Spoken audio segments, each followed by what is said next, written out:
সম্মানিত দর্শক, আজকের গরম খবর, ব্যারিস্টার সুমন বিদ্যুৎ প্রতিমন্ত্রীকে ধুয়ে দিল এবং সে বলল আমার বাড়ির প্রথম মাসে বিল আসছিল ৩০০ টাকা, তারপর ৫০০ টাকা, তারপর ৩০০০ টাকা। কিসের জন্য এই বিলগুলো বাড়তে থাকলো? আমার এই কথার উত্তর দিন। কিন্তু বিদ্যুৎ প্রতিমন্ত্রী এই কথাগুলো এড়িয়ে যাচ্ছিল এবং এই কথার উত্তর দিতে চাচ্ছিল না। শেষ পর্যন্ত কি হয় আমরা এই ভিডিওর মাধ্যমে দেখানোর চেষ্টা করব। আজকের এই ভিডিওটি অনেক গুরুত্বপূর্ণ হতে চলেছে, তাই সম্পূর্ণ ভিডিওটি না টেনে দেখার অনুরোধ রইল। আর সম্পূর্ণ ভিডিওতে রয়েছে আর অনেক গুরুত্বপূর্ণ বিষয়, যা দেখলে আপনারা রীতিমতো অবাক হতে বাধ্য হবেন। তাহলে চলুন কথা না বাড়িয়ে চলে যাওয়া যাক মূল ভিডিওর দিকে। আর আপনি যদি আমাদের এই চ্যানেলে নতুন হয়ে থাকেন তাহলে অবশ্যই সাবস্ক্রাইব করুন বাংলাদেশের সর্বশেষ আপডেট খবর পাওয়ার জন্য এবং একটি লাইক দিয়ে দেখতে থাকুন সম্পূর্ণ ভিডিওটি। বিলের যে দুর্নীতি শুরু হয়েছে, আমি দুর্নীতি বলতে বাধ্য হচ্ছি, এখনো আমি ভিতরে যাই নাই। কারণ হচ্ছে গিয়ে একই বাসায় একই মানুষের কিভাবে ১৩০০ আর ৪০০০ কেমনে বিল হয়, এইটা আমি মানুষ দেখেন। এই বিলের কাগজ ছাড়া আমি কথা বলতে চাই না। জোট সরকারের সময় অন্ধকারে ১৭ ঘন্টা ছিলেন, উনি বিদ্যুতের দামের কথা বলেন।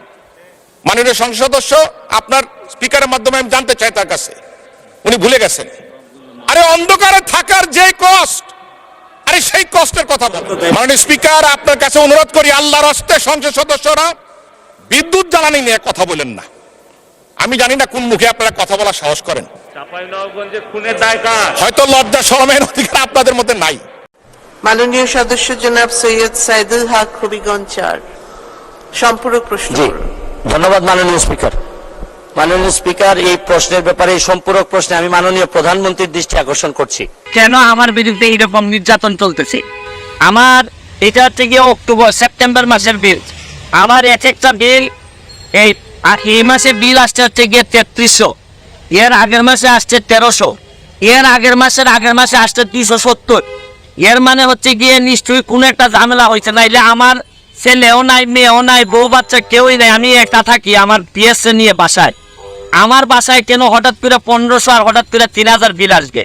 কারণ বাংলাদেশের এটা শুধু আমার কথা না, এটা সারা বাংলাদেশের বিভিন্ন জায়গায় যেভাবে এই বিলের যে দুর্নীতি শুরু হয়েছে, আমি দুর্নীতি বলতে বাধ্য হচ্ছি, এখনো আমি ভিতরে যাই নাই। কারণ হচ্ছে গিয়ে একই বাসায় একই মানুষের কিভাবে ১৩০০ আর ৪০০০ কেমনে বিল হয়, এইটা আমি মানুষ দেখেন। এই বিলের কাগজ ছাড়া আমি কথা বলতে চাই না। কাগজ আমার কাছে ৫ মাসের কাগজ জমা হয়েছে, এই জন্য আপনাদের সামনে দুইটা কথা বলতে চাই। আবার কত বড় দেখেন, শেখ হাসিনার উদ্যোগ, ঘরে ঘরে বিদ্যুৎ, শেখ হাসিনার নাম ব্যবহার করে এরা এই বাটপারি শুরু করছে। এই করোনাকালীন সময়ে আমি বাসায় ছিলাম না, আমি আমার গ্রামের বাড়ি ছিলাম। এই গ্রামের বাড়িতে থাকাকালীন সময়ে দেখছি আমার বিল ৩৫০০ টাকা বিল আসছে। এর মানে ভৌতিক বিল। এরা এখন প্রাতিষ্ঠানিক দুর্নীতি শুরু করছে। আরে ব্যক্তির বিরুদ্ধে তো কথা বলা যায়, এই এত বড় প্রতিষ্ঠানের বিরুদ্ধে কথা বলবেন আপনি কিভাবে? কার বিরুদ্ধে কথা বলবেন? মাননীয় মন্ত্রীর দৃষ্টি আকর্ষণ করে বলছি, দেখেন আপনারা এই যে মানুষের যে দীর্ঘ নিঃশ্বাস, এই নেত্রীর নাম ব্যবহার করে, উপরে নেত্রীর নাম দিয়ে এই যে আপনারা ভৌতিক বিল দেওয়া শুরু করছেন, এটা ছিলেন সকালবেলা উঠে যে গার্জিয়ান, যে ১৫০০ টাকার বিলের জায়গায় যে ৩০০০ ৩৫০০ টাকা বিল দেখে, তার জীবন তো এইভাবেই শেষ হয়ে যাচ্ছে। আরে ধর্ষণ কি খালি মহিলাদের হয়? এই বিদ্যুৎ বিলের ধর্ষণ হচ্ছে না? এই যেটা হওয়ার কথা ১৩০০, এইটারে ৩৫০০ ৫০০০ করে বিল মারতেছেন। মানে আর বাঁচার কোনো পথ নাই। কারণ প্রাতিষ্ঠানিক দুর্নীতি যখন আপনি অবস্থান নিয়ে নেয়, তখন আমাদের যারা জনগণ আছে, জনগণের ১২টা বেজে। এইভাবে যদি চলতে থাকে, আমি মাননীয় প্রাইম মিনিস্টারের দৃষ্টি আকর্ষণ করে বলছি, এরা কিন্তু ১২টা বাজায় ছাইড়া দিবে জনগণের। এদের কাছ থেকে কিন্তু বাঁচার কোনো উপায় নাই। কারণ ব্যক্তির বিরুদ্ধে তো মামলা করা যায়, এত বড় প্রতিষ্ঠানের বিরুদ্ধে আপনি মামলা করবেন কিসের ভিত্তিতে? আমি বলবো যে এখনো সময় আছে, এটা চেক করেন। কারণ করোনাকালীন সময়ে এদের বিরুদ্ধে অভিযোগ আসছিল, এরা যা মন ধরে বিল দিচ্ছে, পরে আবার কেউ বলে যে ম্যানেজ করছে, অ্যাডজাস্ট করছে। এইভাবে একটা দেশ চলতে পারে না। কারণ আমার তো ব্যারিস্টার মানুষ, আমি বিল দিয়ে দিতে পারবো, অসুবিধা নাই। কিন্তু যারা নিরীহ নির্যাতিত, যারা এই অফিসে চাকরি করে, এরা না তো বিল দিতে কষ্ট হবে, হয়তো এরা অফিসে চাকরি করে বলে পক্ষে বলতে চায়। কিন্তু আমি শুধু বলতে চাই, এইটার ব্যবস্থা গ্রহণ করেন, নাইলে মানুষের দীর্ঘ নিঃশ্বাসে বহুদিন সোনার বাংলা, বঙ্গবন্ধু সোনার বাংলা হবে না। ভালো থাকবেন, সুস্থ থাকবেন। ধন্যবাদ মাননীয় স্পিকার, ধন্যবাদ মাননীয় স্পিকার। মাননীয় স্পিকার, আমার মনে হয় আমি উত্তরটা দেই। উনি অনেক উত্তেজিত হয়ে গেছেন সংসদ সদস্য, অনেকে অনেক সত্য কথা সহজে নিতে পারেন। আমি মাননীয় স্পিকার আমি চাই এই সংসদে একটা সময় দেন, জ্বালানি নিয়ে কথা বলবো। অন্ধকারে 17 ঘন্টা ছিলেন, সকলে মনে আছে। জোট সরকারের সময় অন্ধকারে 17 ঘন্টা ছিলেন, উনি বিদ্যুতের দামের কথা বলেন। আরে অন্ধকারে থাকার যে কষ্ট, আরে সেই কষ্টের কথা বলেন। আপনাদের সময় বিদ্যুৎ অপচয় কষ্ট কত ছিলেন জানেন? মাননীয় সংসদ সদস্য আপনার স্পিকারের মাধ্যমে আমি জানতে চাই তার কাছে, উনি ভুলে গেছেন 44% অপচয় ছিল। অপচয়টা কি মধ্যে পড়ে? দুর্নীতির মধ্যে পড়ে। তিনবার দুর্নীতিতে চ্যাম্পিয়ন কি খামাখা হয়েছেন তারা? 5 বার।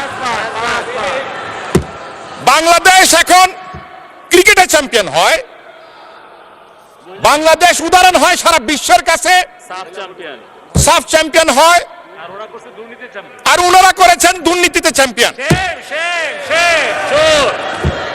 ঘন্টার পর ঘন্টা শেষ হয়ে যাবে মাননীয় স্পিকার যদি বক্তব্য দিতে হয় তাদের ব্যাপারে। কোনো প্রয়োজন নাই। চাল ডাল গম কি দাম ছিল? আরে ভাই আপনারা তো খাদ্যই দিতে পারেন না, গুলি করে মানুষ মেরেছে, আবার দামের কথা জিজ্ঞাসা করেন। আপনারা বিদ্যুৎই দিতে পারেন না 17-18 ঘন্টা। কানসাটে আপনারা গুলি করে মানুষ হত্যা করেছেন। আমার এখনো খেয়াল আছে, সাবেক প্রধানমন্ত্রী খালেদা জিয়া গিয়েছিলেন টঙ্গীতে বিদ্যুৎ পাওয়ার প্ল্যান্ট ওপেন করার জন্য। ঢাকায় আসতে পৌঁছতে পারে নাই, তার মধ্যে বিদ্যুৎ প্ল্যান্ট বন্ধ হয়ে গেছে। মাননীয় স্পিকার আপনার কাছে অনুরোধ করি, আল্লাহর হস্তে সংসদ সদস্যরা বিদ্যুৎ জ্বালানি নিয়ে কথা বলেন না। আমি জানি না কোন মুখে আপনারা কথা বলার সাহস করেন। হয়তো লজ্জা শরমের অধিকার আপনাদের মধ্যে নাই। ঘন্টার পর ঘন্টা কথা বলতে পারবো, তথ্য না খালি ডকুমেন্ট নিয়ে আর হাজির করতে পারবো। ধন্যবাদ মাননীয় স্পিকার। দর্শক, বিদ্যুৎ অফিসের বিদ্যুৎ বিলের দুর্নীতি নিয়ে এবার সংসদে মুখ খুললেন ব্যারিস্টার সুমন ভাই এবং বিদ্যুৎ প্রতিমন্ত্রীর কান উপর রেখে গেলেন। দেখতেই তো পারলেন বিদ্যুৎ নিয়ে কথা বলতে গিয়ে কিভাবে অপমানিত হলো আমাদের প্রিয় ব্যারিস্টার সুমন ভাই। তাও তিনি পিছু হটলেন না, অন্যায় দুর্নীতির বিরুদ্ধে তিনি রুখেই দাঁড়ান। সত্যি বাঙালি আজ তাকে পেয়ে ধন্য হয়েছে। বাংলার ফাটাকেষ্ট বলা হয় এখন ব্যারিস্টার সুমনকে, কারণ তিনি যেভাবে এবার সংসদে খেপে গিয়েছেন, একের পর এক এমপি মন্ত্রীকে সংসদে যেভাবে অপমানিত করছেন, তাতে বোঝা যাচ্ছে তিনি আমাদের এই বাংলাদেশটাকে বঙ্গবন্ধুর সোনার বাংলায় পরিণত করবে। মাননীয় প্রধানমন্ত্রীকে ধন্যবাদ জানাই এরকম একজন যোগ্য ব্যারিস্টারকে এমপি বানানোর জন্য। আজ সকল সাধারণ মানুষের মুখে হাসি ফুটেছে। তিনি যেভাবে অন্যায়ের প্রতিবাদ করছেন সেটা দেখে যে কেউ তার মায়ায় পড়ে যাবে। ব্যারিস্টার সুমন একজন সাহসী বীরপুরুষ, যেখানেই অন্যায় দুর্নীতি সেখানেই তার প্রতিবাদ। আজ তো বিএনপিরও তাকে খুব ভালোবাসতে শিখে গিয়েছে। তাই সরকারের দৃষ্টি আকর্ষণ করে বলতে চাই, ব্যারিস্টার সুমন এর ওপর যেন সব সময় নজরদারি রাখা হয়, কারণ তার শত্রু কিন্তু সাধারণ কোন মানুষ নয়, এখন তার শত্রু হচ্ছে বড় বড় এমপি মন্ত্রীরা। সম্মানিত দর্শক, আশা করি আপনারা সম্পূর্ণ ভিডিওটি না টেনে দেখেছেন এবং এই ভিডিওটি দেখে আপনারা অনেক কিছু বুঝতে পেরেছেন। আর আপনার যদি এই ভিডিওর উপর কোনো গুরুত্বপূর্ণ মতামত থেকে থাকে তাহলে অবশ্যই কমেন্ট বক্সে জানান। আর আজকের ভিডিওটি এই পর্যন্তই, আবার দেখা হবে অন্য কোনো নতুন ভিডিওতে। ততক্ষণ সুস্থ থাকুন, ভালো থাকুন, আল্লাহ হাফেজ।